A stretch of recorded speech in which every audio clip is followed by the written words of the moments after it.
Alright, in this video, I'm going to do two examples of subtracting fractions. The first example is going to be 6/10 minus 1, no, we're going to do 1/2. Step 1 and step 2 are the same as they were for adding. Step 1 is find a common denominator. Step 2 is add or subtract. So the first thing we have to do is find a common denominator for tenths and halves. So the way we've been doing this is listing the multiples of the bigger denominator and seeing which one the smaller denominator fits into evenly. So does 2 fit evenly into 10? Yeah, 2 times 5 is 10. So for this one, we only have to change one of the fractions. So 1/2 is equal to what number over 10? Well, 2 times 5 is 10, and 1 times 5 is 5. So 1/2 is the same as 5/10. Now we rewrite it, 6/10 minus 5/10, and 6 minus 5 is 1, so the answer is 1/10. Think that through for a minute.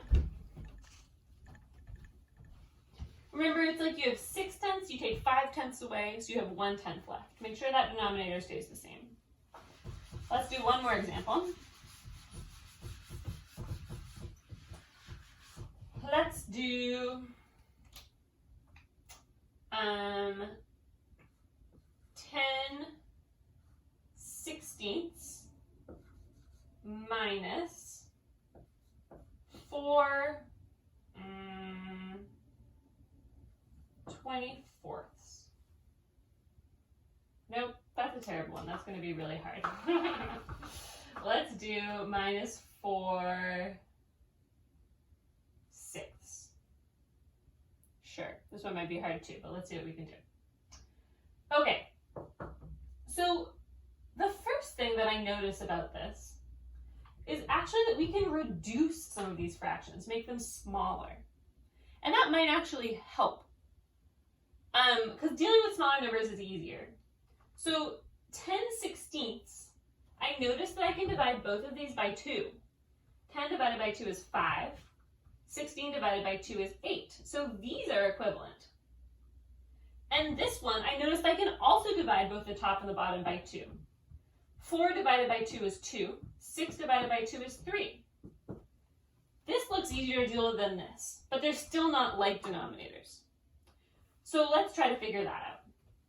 So we'll start with the bigger denominator and list the multiples. 8, 16, 24, 32.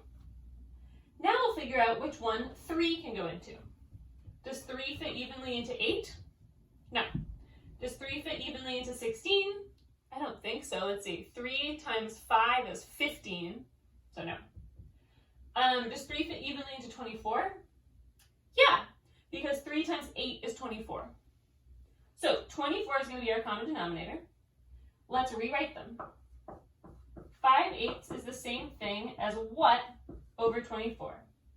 Well, 8 times 3 is 24. So 5 times 3 is 15. So 5/8 is the same thing as 15 over 24. Now, 2/3 is equal to what over 24? Well, 3 times 8 is 24. 2 times 8 is 16. So this is the same thing as 16 over 24. Okay, now we have 15/24 minus 16/24. We're going to get a negative number. Okay, we know how to do this. We did this last week, or 2 weeks ago. I don't remember. So because the second number is bigger than the first number, we know that our answer is going to be negative. And when we have, and this is the same thing as 15/24 plus a negative 16/24. So we just subtract them. 16 minus 15 is 1. So it's going to be 1/24. And the answer is going to be negative because our negative number is bigger. So our answer is negative 1/24. That second one was super hard. If you understood this, you're going to do great. If you're a little confused on this, that's okay. Head to practice and see what you can do.